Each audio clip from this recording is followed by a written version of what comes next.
Suppose ये lightning हुआ, तो लाइटनिंग होने की वजह से अगर ये आग लग सकता है, तो ये बहुत बड़ा प्रॉपर्टी लॉस हो सकता है अगर आपने ठीक ठाक से प्रोटेक्शन नहीं दिया तो।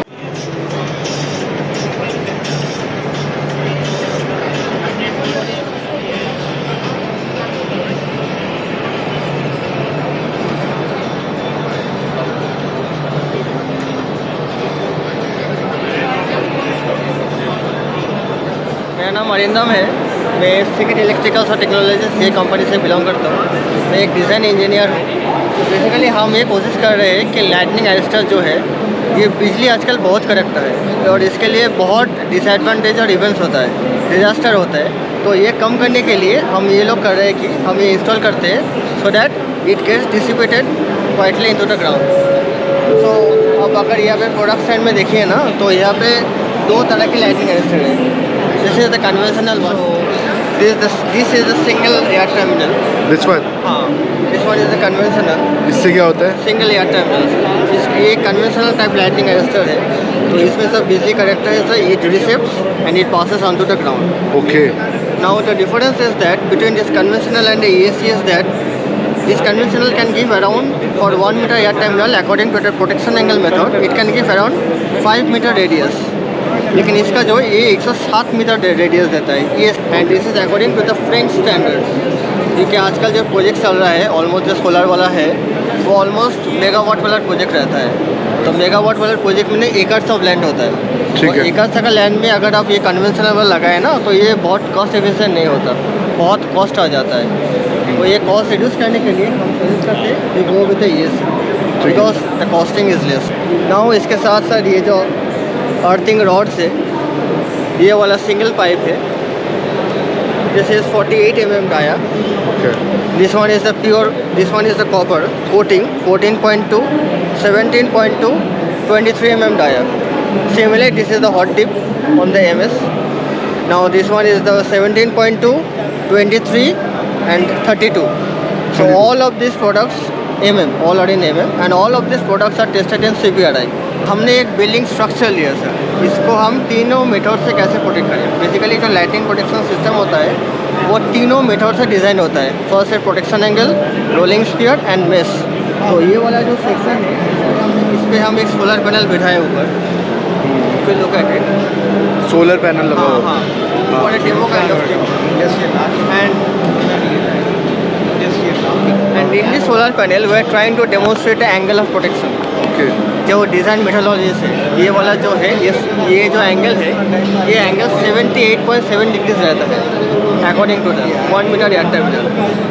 सो बेस्ड ऑन दिस ये होता है ये वाला एरिया पूरा प्रोटेक्टेड है इससे, और इस एयर टर्मिनल से ये वाला प्रोटेक्टेड। सपोज ये वाला, हाँ, ये वाला जो गाड़ी है ये चार्ज होने के लिए स्टेशन में आ रहा है।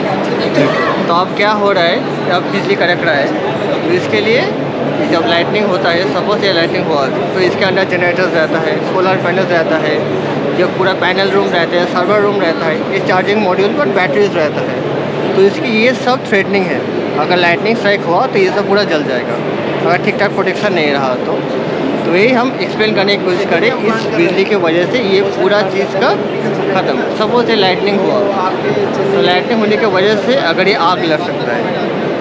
So for this not to happen, अगर ऐसा ना होने की वजह से हम लोग इसको प्रॉपर अर्थिंग सॉल्यूशंस देना चाहते हैं। तो अब ये एक्सप्लेन करेगा क्या क्या असुविधाएँ हैं लाइटिंग साइड के लिए। चार्जिंग के लिए बैठा रहा, now suppose the lightning is happening. अगर लाइटनिंग हुआ ना तो ये I mean see power station में हुआ तो इसमें अंदर जो पैनल रूम है सब ये आग लग गया। Okay. So this is practically happening. And ये जो गाड़ी का अंदर जो लिथियम बैटरीज रहता है उस पर भी बास्ट होने के चांसेस रहते हैं ओवर टेम्परेचर के लिए, अगर फॉल्ट हुआ तो इसको रोके कैसे जाए? उसको रोकने के लिए ये बस्ट हो सकता है। तो इसको देखने के लिए डेडिकेटेड अर्थिंग सिस्टम की ज़रूरत आजकल बहुत रहता है। रिसेंटली एक बहुत बड़ा एक्सीडेंट हुआ था बिहार में आई थिंक, तो उसमें एक बहुत सारे 30-40 गाड़ी जल गया था। तो अगर ये सिर्फ जलने की बात नहीं है, ये सेफ्टी के लिए भी है और ये प्रॉपर्टी लॉसेस भी है। आजकल इसी का I mean is costing a lot. If you can not protect the car, अगर आप प्रोटेक्ट भी नहीं कर सकते तो इसका कुछ फ़ायदा नहीं है। Now it is the government जो है वो ज़्यादा के ज़्यादा नेट ज़ीरो की तरफ आने की कोशिश कर रहे हैं 2030 तक।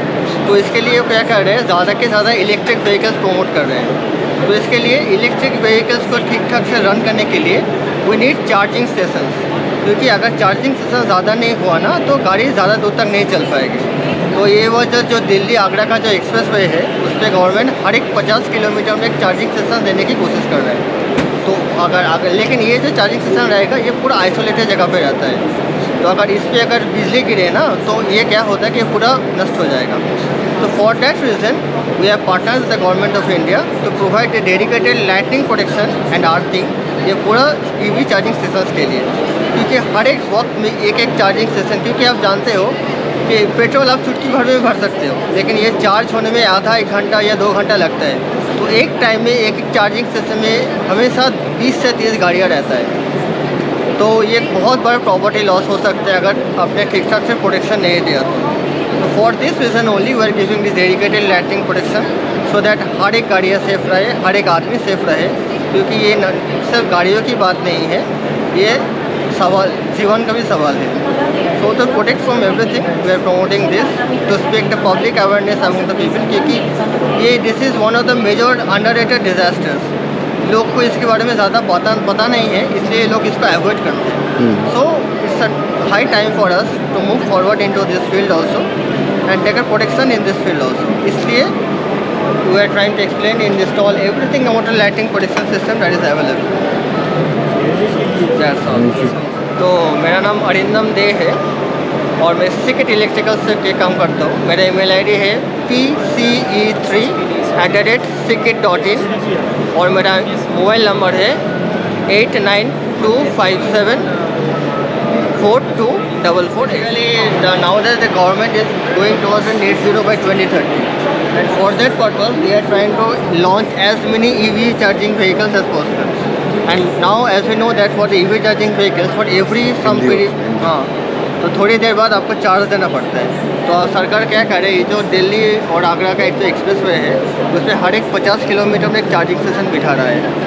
और एक ये जो चार्जिंग स्टेशन रहता है पूरा आइसोलेटेड लोकेशन में रहता है। तो ये होने की वजह से इस पर लाइटिंग होने का चांसेस बहुत ज़्यादा रहता है। तो हम क्या करें, हर एक चार्जिंग स्टेशन में we are installing lighting protection and earthing.